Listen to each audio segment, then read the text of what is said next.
This was a story that my dad told to me, and it was from his sister, so my auntie. They're walking through the forest and the bird song was different. And she said to him, "The bird song is different. There is something wrong with the forest."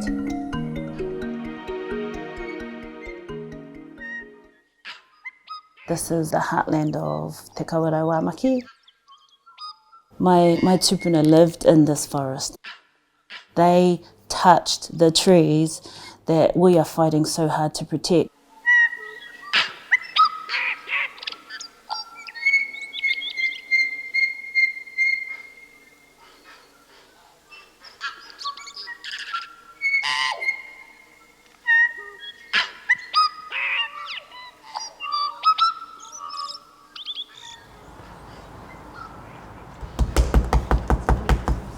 Oh man, this is not good.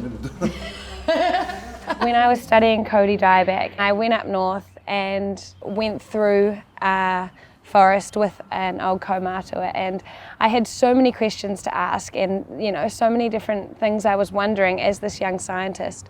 And he was just silent the whole time and then looked at me and said, "Stop trying to learn about the forest and just learn from it."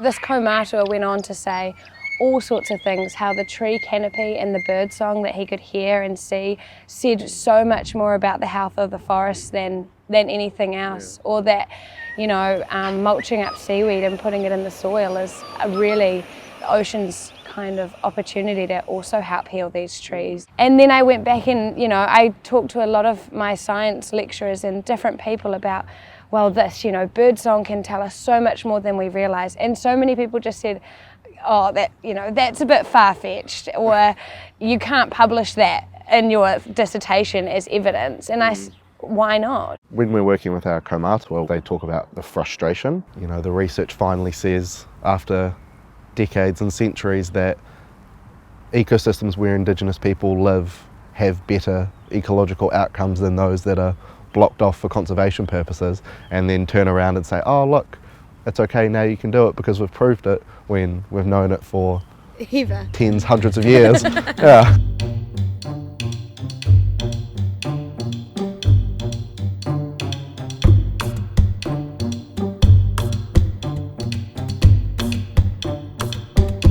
In the science world, mātauranga Māori hasn't been given the mana that is afforded to it, because if it's not written on paper, or if it's not researched enough in the mainstream context, then it doesn't carry enough weight.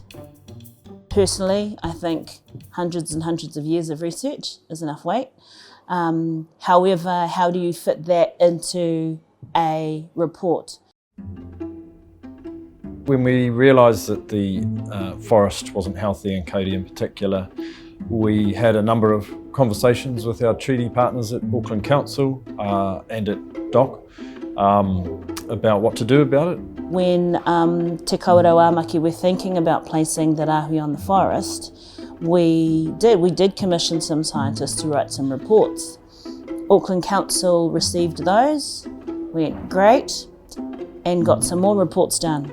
And then there were more reports. Until the last one came in mid-2017 that said in a 5-year period increase had jumped an awful lot, and we were now faced with what looked like about 1 in 5 kauri zones were showing symptoms of infection. But basically the fact that the manu weren't singing as much as they were, that was an indicator for us. We didn't need a scientific report. Well, Te Kaurauamaki didn't need a scientific report to tell us there was something wrong.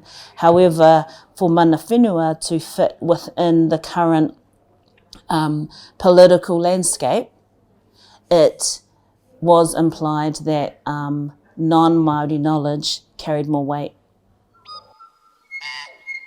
There's this colonialistic notion that Indigenous knowledge is cute, touristy at best, but it certainly has no value in coming up with solutions that are technical.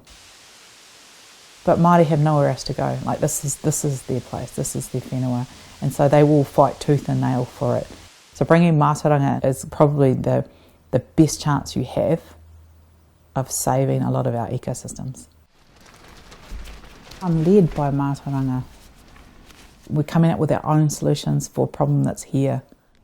So it's about looking internally to see the solutions we can come up with without developing an agrochemical like a fungicide, bringing that from overseas and spraying it around, which is the other option.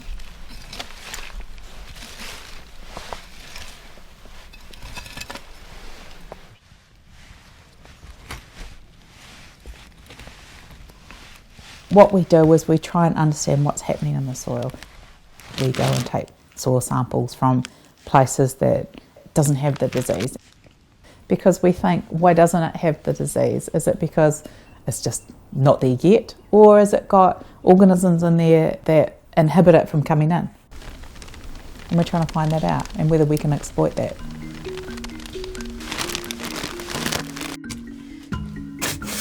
Currently, we have millions of visitors into our forest and the ngahere doesn't have time to recover.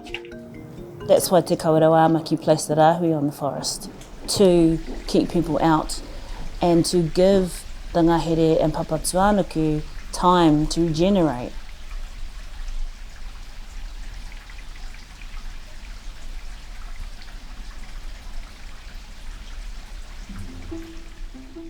I had reached out to DOC, Council, MPI, asking for assistance, that we were going to do the rahui. We weren't asking permission because it wasn't anyone else's permission to give. And I got no response or was told, you can't do it, it won't work, you're not allowed. Kauri came to us and requested all the tracks be closed so that there would be an official rahui over the Waitākere Ranges. We were supportive of the rahui, but obviously we also needed enforcement powers and the budget to enable all that track closures. The issue is that sometimes the legal constructs, the Pākehā constructs, that the Western ideals that we've stuck, don't always respect or put mana whenua values on the same level, and that needs to change. And I think it is changing, but we're not there yet. After banging heads for many years, we've turned a corner now.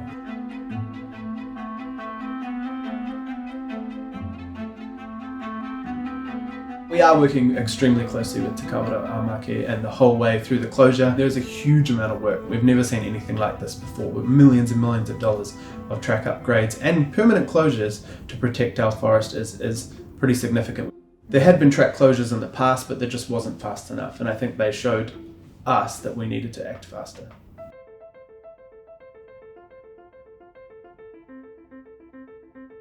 What we have here is Waitākere Ranges. So it's the pathogen that's causing the kauri dieback, and that's what grows up in the trees and ends up starving the trees. To fight something like kauri dieback, you need a range of skill sets, right? Not only scientific skill sets, but also those matauranga skill sets. Not one group can have all those skill sets.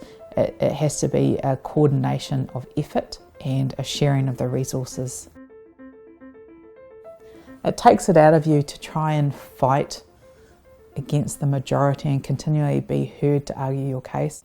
That's what you're going to see more of, and you're going to get people who are just tired of doing it, and they'll either give up or they'll try and do their own little thing. But that doesn't matter because the outcome's going to be the same. All right, so kauri will go extinct if we continue on this way. We should be using all avenues of knowledge possible. And so having a mātauranga Māori lens and a Western science lens informing that discussion, absolutely. I think that's definitely for the betterment of everybody in terms of sharing culture, but also the whenua. It's just about acknowledging that Western science isn't the be-all and end-all of everything.